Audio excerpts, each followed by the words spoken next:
بسم الله الرحمن الرحیم. الهی انت کما احب فجعلنی کما تحب. خدایا تو آنگونه‌ای که من دوست دارم، پس مرا آنگونه کن که تو دوست داری و میپسندی. به حق محمد و آل محمد صلوات الله علیهم اجمعین. اللهم آمین. سلام مردم، بنده های خوب خدا، هم نفسای یاد خدا.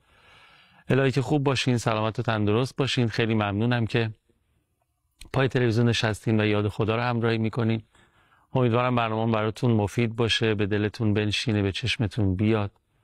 امید فراوان دارم که این اتفاق بیفته، چون بحثمون بحث اخلاق در قرآن هست. یک موضوع خیلی خیلی مهم و کاربردی و اثرگذار، مخصوصا که همراه شده با بیانات دلنشین متخصص و بلد راه برنامه‌مون حجت الاسلام و المسلمین ابراهیمی عزیز، که خود من مترصد اینم که انشالله شروع بشه فرمایشاتشون و گفتگومون و بهره‌مند بشم. ممنونم که دل میدید به برنامه خودتون. بفرمایید. اللهم صل علی محمد و آل محمد و عجل فرجهم. سلام علیکم و رحمت الله. حاج ابراهیمی عزیز خوش آمدید. سلام علیکم خدمت شما و همه بینندگان محترم که محضرشون هستید. زنده باشید. در خدمت شما هستیم. زنده باشین. خدمت از ماست و خوشحالیم از این بابت که خدمت شما هستیم. خب، ما 3 جلسه خدمت شما بودیم درباره موضوع اخلاق از نگاه قرآن کریم.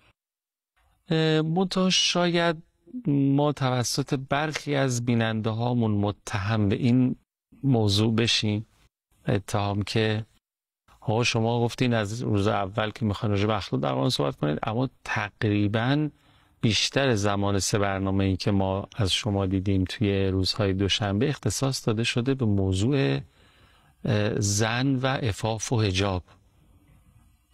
آیا همه اخلاق فقط همینه؟ اگر ممکنه به این بهانه، به نظرم یه فلشبکی، حالا اصطلاح تلویزیونیش، که مراجعه داشته باشیم به آنچه که تا به حال تو برنامه هم داشتیم، بد نیست برای کسانی که از ابتدا بیننده نبودن. بحثی که ما داشتیم به این صورت بود که بحث اخلاق تو بستر معاد و آخرت معنا پیدا میکنه و امتداد داره و آدم پای هزینه های او هم میسته و هست. این بحث اخلاقی کانون و منشأ شکل گیریش کجاست؟ میگیم خانواده. میگیم خب چرا خانواده؟ میگیم به خاطر اینکه تو خانواده یک عنصری هست، یک رسولی هست به عنوان رسول بیت، به عنوان حکیمه بیت، که او تو اون بیت مربی اصلی اخلاق توی خانواده است. حالا چرا اون مربی اخلاقه؟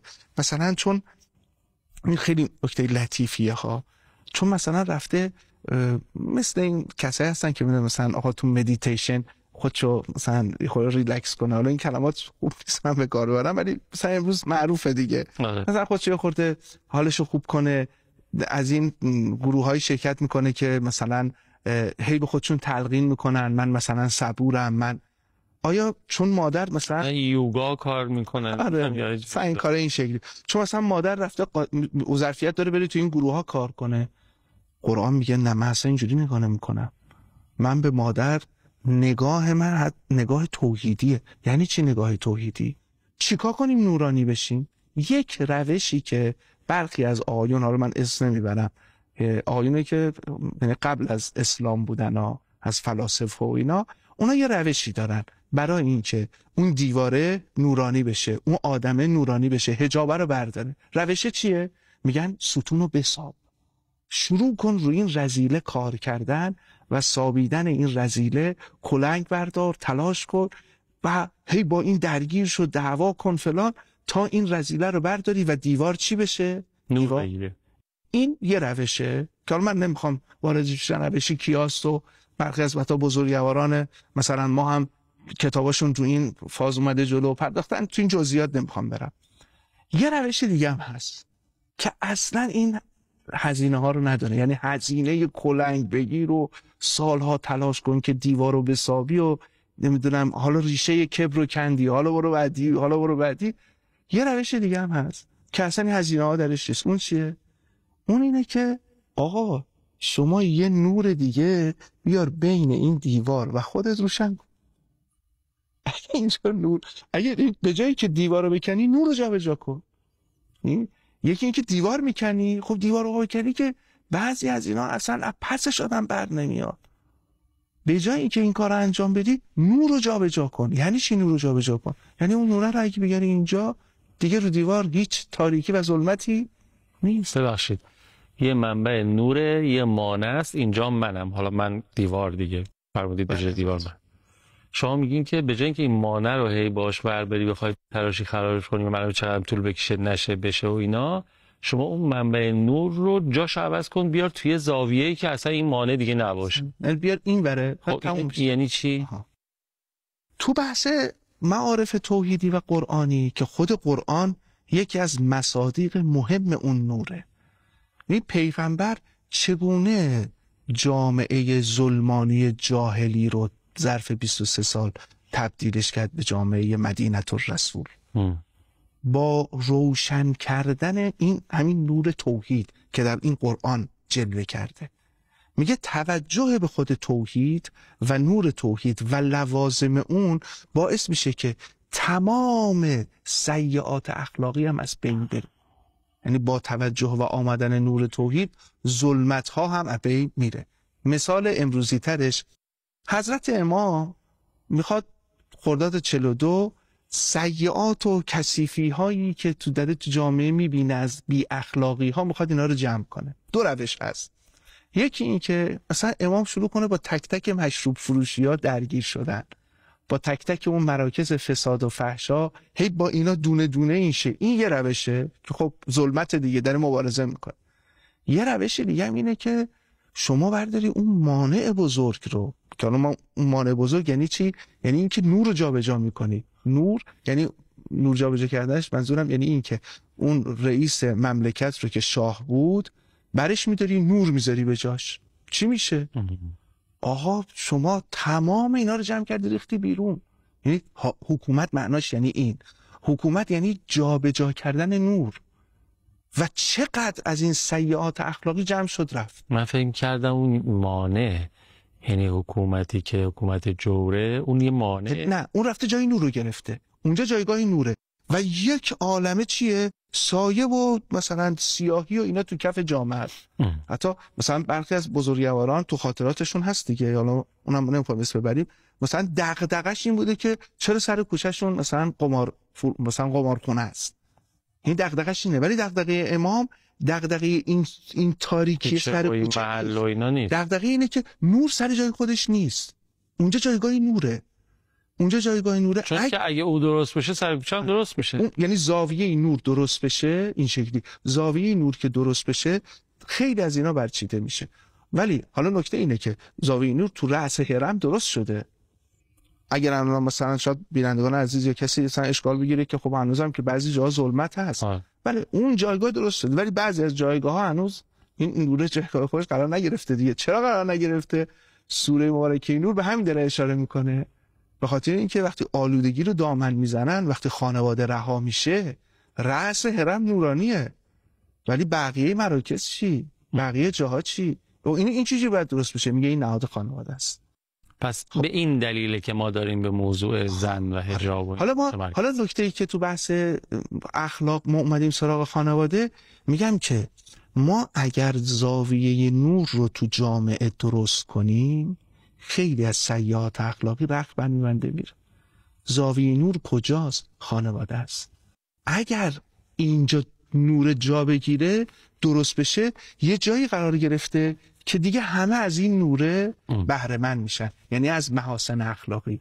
و اگر اون هزینه هایی که NGO و فلان و بیس اصلا اونا لازم نیست. تو جایگاه نور رو درست کن، زن جایگاهش درست قرار بگیره. و خود تو همون قانون خانواده هم اگه باز بیایم تو همون قانون خانواده هم اون منبع نور مادره. احسن. که اونا این حتی تیرشون به سمت اینه که این چراغو بشکنن. یعنی اینی که انسان این قابلیت رو داره. من همیشه میگم یکی از وجوه شگفت انگیز انسان که خدا وقتی آفرید گفت فتبارک الله احسن الخالقین، گفتن بابا این خونریزه، گفت من یه چیزی میدم شما، اینه که این وجود در عین حال هم قابلیت اینو داره که به اعلی علیین برسه، از فرشته ها و ملائکه و اینا سبقت بگیره، هم قابلیت اینو داره که اسفل و سافلین برسه و وجود زن در این هر دو کاملا مؤثره. و این خیلی عجیب. یه فاصله بگیریم و برگردیم خدمت حاج ابراهیمی باشیم. اللهم صل علی محمد و آل محمد و عجل فرجهم. منم خدمت استاد ابراهیمی عزیز مثل شما هستم و سراپا گوشم تا بازم با توجه به آیات نورانی قرآن کریم تبیین بکنن موضوع اخلاق رو که بر اساس فرمایشاتشون تا به حال نقطه قانونی و تأثیرگذار در موضوع اخلاق وجود زن هست. بله، خدمتتون عرض می‌کردیم که اگر می‌خوایم با بی اخلاقی ها مبارزه کنیم و اگر می‌خوایم نور اخلاق و خوش اخلاقی در جامعه پدید بیاد، میگه باید نور توحید بیاد. این نور که بیاد همه ظلمات رو برمی‌داره میبره. مجرای این نور کیه؟ عرض کردیم شخصیت زن هست که یکی از مجاری مهمی است که تحقق پیدا. کجا میاد رو زمین؟ گفت فی بیوت اذن الله، در اون خانواده هایی که خدا اذن بده. یعنی اینجوری نیست که بگیم خانواده اگه کنار هم دیگه، مثلا حالا تعبیر دوره استاد جوادی رو میگم، نر و ماده کنار هم دیگه جمع شدن و مثلا بچه دار شدن اینا، این شد خانواده. نه، اینجا اذن الله نیست. خانواده شاخصهایی داره تو قرآن. به این نه، خدا باید اذن بده.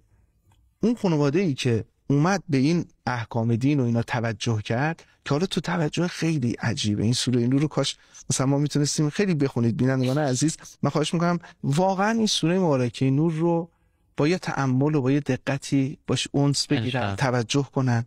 ببینید اون بیوتی که خدا اذن میده این اتفاق توحیدی درش بیفته، کدوم بیوتن؟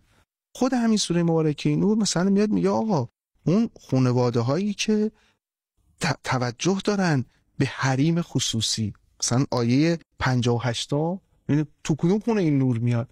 قشنگ دونه دونه ریز میاد میگه یا ای الذین آمنو لیستأذنکم الذین ملکت ایمانکم والذین لم یبلغوا الحلم منکم 3 مرات.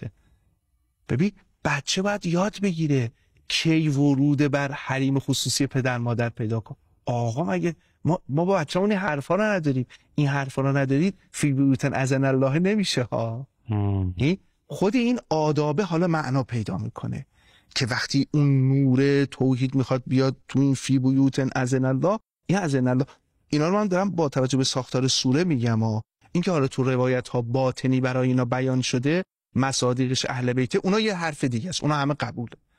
ولی ما تو ظاهر لایه سوره که سیر میکنیم و تدبر میکنیم میبینیم این اذن الله آداب و شرایطی داره، تو خود سوره بیان کرده. حالا میگه اگه این نور توحید تو این بیوت اومد پایین چی میشه؟ خروجی این بیوت کیان؟ رجالون. این آیه بعدشه. من ترتیب آیاتو بگم. آیه الله نور السماوات و الارض که داره نور میاد پایین، آیه 35. این که این کجا میاد پایین؟ تو دانشگاه، تو حوزه است، تو انجیو، تو تشکل، تو مسجد، کجاست؟ میگه فی بیوت اذن الله، تو اون نهاد خانواده است. این بیوت فقط به معنای خانه گلی نیست، اون خانواده هست، اونی که شرف میده به مکان. بعد میگه این آیه 36. تو آیه 37 خروجی این بیوت رو میگه حالا اگه اون زنه درست قرار گرفت اونجا و اون بیوت هم اون آداب و شرایط رو رعایت بکنن، چی میشه؟ رجالون. رجالون تنوینه یعنی مردان مردی. این مدرک خداست، درجه خداست که گذاشته رو دوش رجالون. این تنوین یعنی شما نمیدونید اینا چه عمقی دارن، چه حاج قاسم سلیمانی های تربیت میشه. این کدوم دانشگاه بلند شده؟ استاد دانشگاه این کی بوده؟ این دانشگاه خانواده است. استاد دانشگاه توحیدیش هم مادر بوده، استاد دانشگاه توحیدیش همسر بود، استاد دانشگاه توحیدیش دختر بوده. این مقام هایی که اونجا شمرده و اینها تو جلوه های مختلف نور توحید رو میتونستن عکس کنن. جالبه این نوع نگاه قرآن ما، اسلام ما، دین ما به زنه، به وجود مبارک زن، این جایگاه والا که بعضی وقتا اساس واقعا دست نیافتنیه. اون وقت این اتهامی که به ما میزنن غربیا، جاره شما زن، زندگی، آزادی، نمیدونم شما زناتون آزاد نیستن، شما به زن نگاه مثلا درستی ندارید و اینا. چرا به نظرم این حرف رو میزنن؟ چون ارزش ها رو وارونه میبینن. من اگه خواستین راجع به این موضوع صحبت. مثلا خصوصیت چیز هم ظلمت همینه دیگه. یعنی ظلمت کاری که میکنه اینه، اول نور رو بین میبره، نور رو که بین بود دیگه آدم نمیبینه جلو دستش این مثلا غذایی که داره میخوره چقدر کثیفی داره، چقدر آلوده، هیچ دیگه نمیتونه. اون نور ظلمت رو که بزنه بقیه چیزا بین رفت، یعنی بقیه چیزا افتاده تو سبد اونا. ببینید ساعتها سریال های کذایی درست میکنن با موضوعاتی که موضوعات خیلی پست و حقیرانه و اینا هست، ولی جذابش میکنن. ارتباط هایی که بین مثلا تو شبکه های ماهواره با توی انواع اقسام این نرم افزارهای پیام رسانی که حالا تصویری و غیر تصویری هست، اینا با القاءاتی میکنن نیازهای کاذبی که درست میکنن برای زن یک خانواده ایرانی. دنبال جذابیتت باش، دنبال زیباییت باش، دنبال نمیدونم آزادیت باش، دنبال چی مثلا تبرج و خودنماییت باش. حالا تو سوره احزاب یه فاز دیگه آره دنبال اینا باش، اینا رو ارزش برای اون جا بندازن که در نهایت خانواده رو بگیرن، چون میدونن خانواده چه برکاتی داره. خیلی عجیب. بعد اینجا میگه رجالون، مردان مردی میان بیرون، نه اینکه اینا عارف باللهن فقط، نه لا تولی. خیلی این مردان رو نگاه کن تو چه بستری تعریف میکنه، خیلی عجیبه. یادتونه جلسات قبل در مورد این صحبت کردیم که افقی که پیش ما گذاشته خلافت الهی در زمینه، یعنی کسایی که دولت مردن، بلد کار اجرایی انجام بده، بعد همیز بیرنگ در بیاره، خراب نکنه، آلوده نشه به مفاسد اقتصادی، آلوده نشه به جلوه‌گری نمیدونم 4 نفر رو چشم ابرو اینو بگیره یه پولی بهش نشون بدن اختلاس بکنه. یعنی دولت مرد واقعی کیه؟ میگه دولت مرد واقعی از کجا بیرون میاد؟ از فلان دانشگاه؟ میگه نه، از کسی که تو این خانواده بیاد بیرون. تعبیر رو نگاه کنید، رجالون، مردان مردی که لا تلهیهم تجارتون ولا بیعون، کارای مباهی مثل تجارت و مثل بیع، مثل خرید و فروش، اینا چیکار نمیکنه؟ لا تلهیهم تجارتون ولا بیعون عن ذکر الله. اینا یه جوری تو این خانواده تربیت شدن هیچ موقع تجارت و پول و اینا رو یاد خدا غافل نمیکنه. فلان مسئول فلانی چرا یاد خدا غافل میشه، مفسد اقتصادی میشه، خدایی نکرده دست اندازی میکنه به بیت المال، دست درازی میکنه، زیرمیزی و رومیزی میگیره. به خاطر چیه؟ به خاطر اینکه این اونجایی که باید نور توحید رو میگرفت نگرفته دیگه، رجالون نشده. به خاطر همین تجارت و بیع اینو میندازتش زمین. بعد تجارت و بیع اینجا حرام نیست، مباهه. ولا بیع و اقام الصلاة و ایتاء الزکات یخافون یوما تتقلب فیه القلوب والابصار. یه همچین مردانی. بعد اینجا آدم میبینه که اهمیت خانواده، اهمیت شخصیت زن برای چی؟ برای همچین جامعه اخلاقی. این بحث ما اخلاق بود دیگه. آقا آدمای با اخلاق میخواین، دزد نباشن، دستکش نباشن، سست نباشن، شل نباشن، خدا بترسن، نه از امریکا. میگه اگه دنبال همچین آدمای آرمانی اخلاقی رجالون هستی، اینا تو فی بیوتن در میاد. تو بیوت هم حالا تعریف، من یه تیکه آخر آیه نورمون اینم بگم و حرفم تمام. میگه اگر اون زنه اونجا خوب قرار گرفت، یکاد و زیتها یضیء، اینجا دیگه نیاز به نار نیست تا با نار به اون نور نشون بدی. زیتش نورانیه بدون نار. یعنی مثلا تصور کنید بدون اینکه آتیش، تصور امروزش اینه مثلا ما گازو باز کنیم بدون اینکه آتیش یا کبریت یا فندک بزنیم به گاز، خود شعله گازش رو کنه نور دادن، اصلا نمیشه. این تناقض تو ذهن ما میگیم نمیشه، این حتما باید آتیش باشه. میگه این شکلی نیست. خود زیته اینقدر این شفاف شده، این زن این داره نور میده. بعد چی میشه؟ ولو، بعد جالبه خود خدا اشاره میکنه ولو لم تمسسه نارون، اصلا نیاز نیست نار بیاری، این لمس و مس نار بخواد بکن، به نار نیاز نیست. اثبات خدا نمیخواد. دقت بفرمایید، اثبات خدا برای کسی میکنن که غایبه از حضور خدا. چون غایبه میگن استدلال کن تا با استدلال شاید حضور پیدا کنه. ولی کسی که حاضره که نیاز به استدلال نداره که آقا من دارم میبینم. میگه انقدر این کیفیت توحید بالاست ولو لم تمسسه نار، اصلا نیاز به این چیزا نیست. خدا رو بر من باید تو اثبات کنی. اصلا همین که این حرفا میزنه میگم که ای خدا، دانشگاه خانواده دست رفت، این داره این حرفا رو میزنه. خیلی ممنونم، دست شما درد نکنه. خیلی استفاده کردیم. اجرتون با حضرت زهرا سلام الله علیها. خیلی ممنونم که برنامه خودتون رو تماشا کردین. الهی که هممون متخلق به خلق و خوی نبوی و علوی و فاطمی باشیم که اگر اینطور بشه مخمون امتداد معنا پیدا میکنه، نه فقط برای خودمون و خانوادهمون که همینطور برکت پیدا خواهد کرد و اطرافیان و دیگران هم انشاءالله از این نور بهره مند خواهند شد. التماس دعا یا حق. خداحافظ.